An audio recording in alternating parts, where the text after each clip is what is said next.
Puis 2 Chroniques, ça ressemble beaucoup à un roi.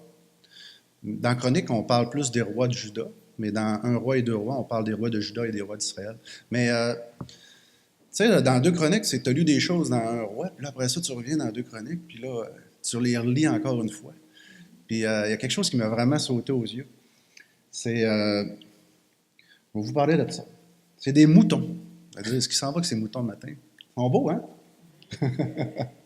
Ça a l'air assez inoffensif. Hein? On comprend pourquoi c'est un sacrifice d'un animal sans péché. Mais je ne veux pas vous parler juste de quelques moutons, je veux vous parler de beaucoup de moutons. Lorsque Salomon eut terminé la construction du temple de l'Éternel, dans 2 Chroniques 7-5, et le roi Salomon sacrifia un sacrifice de 22 000 bœufs et 120 000 moutons. Là, moi, ça, je vous ai déjà présenté, mettons, comment c'était gros le lac de Galilée. Moi, j'aime ça voir comment. Mais comment c'est gros 120 000 moutons? Tu sais, c'est dur, ça nous dépasse, c'est des chiffres. Mais des fois, il faut mettre le doigt dessus, là. Il y avait, ils ont fait en avant du temple, dans le parvis du temple, ils ont fait des autels additionnels pour pouvoir sacrifier les moutons. Mais quand même, 120 000 moutons, pensons-y. Fait que là, ça ressemble à quoi 120 000 moutons? Ben là, je vous ai montré beaucoup de moutons. Ça, c'est une rue, qui a beaucoup de moutons qui traversent la rue. Il y en a même dans la montagne en haut à gauche. Fait que là, tu dis, c'est ça 120 000 moutons. Déjà là. Là, ça, c'est une vue d'en haut. On voit qu'il y a comme une clôture, puis tous les moutons sortent. Ça me fait penser à Je suis le chemin, la vérité et la vie. Nul ne vient au Père que par moi. Large est la porte, étroit et resserré le chemin qui mène à la vie. Toutes les brebis passent par le petit chemin. Mais encore là, c'est pas 120 000 brebis, ça là. Fait que là, j'ai cherché sur Internet hier, puis j'ai trouvé quelque chose.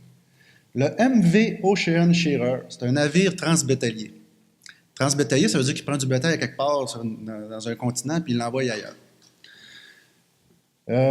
Ce bateau-là, il n'est plus en fonction aujourd'hui, parce qu'il était rendu trop vieux, mais je vais vous le montrer. Ça ressemble à une grosse croisière, une méga croisière à moutons. Alors, ce bateau-là, il rentre 120 000 moutons exactement. C'est pour ça que j'ai tapé 120 000 moutons, puis il m'a sorti ce bateau-là. Et là, on va regarder un petit peu plus. Ça, là, vous voyez les camions en bas, là, c'est des vannes, des trailers de vannes avec remplis de moutons, 4 étages de haut. Ça prend 5 jours à remplir le bateau. 5 jours à remplir. Ça veut dire que pour sacrifier 120 000 moutons, les brûler puis tout, là, on dit que la fête a duré 2 semaines. Là. Mais je ne sais pas exactement à quel moment ils ont sacrifié puis que ça a duré. Là. Mais rien pour vous dire, c'est d'ampleur gigantesque. Là. Des camions comme ça en a pris 200. Il y a 4 étages de haut. Chaque camion contient 600 brebis. 200 camions. Les moutons, là, il n'y avait pas chacun leur chambre. C'est pas c'est pas une croisière comme on est habitué d'en voir. Ils étaient tous cordés. Alors ça, c'est vu d'en arrière. Puis ce même bateau, devinez quoi? Il est capable de transporter 25 800 bœufs.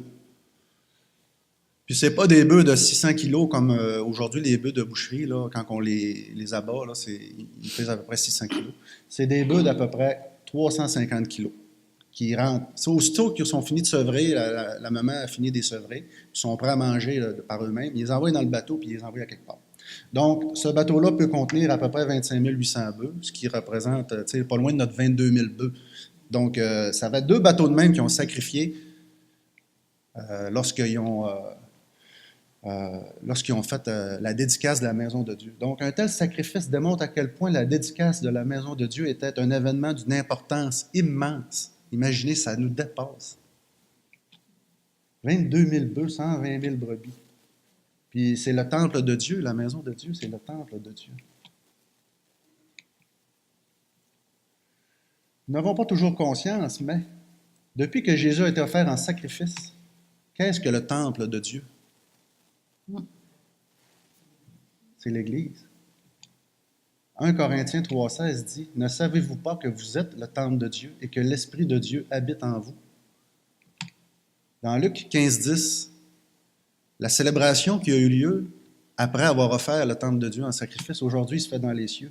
De même, je vous le dis, il y a de la joie devant les anges de Dieu pour un seul pécheur qui se repent. C'est-à-dire que, imaginez la quantité de chrétiens qui sont venus au Seigneur, qui ont accepté Jésus. Comment est-ce qu'il y a eu des parties dans le ciel? Comment est-ce que la fête était grande? Pourquoi? Pourquoi qu'on parle de ça? C'est parce qu'il ne faut pas oublier qu'on a une valeur immense aux yeux de celui qu'on célèbre aujourd'hui. Il a payé le gros prix pour son temple. Il a payé Jésus-Christ. Alors, acclamez le Seigneur avec joie.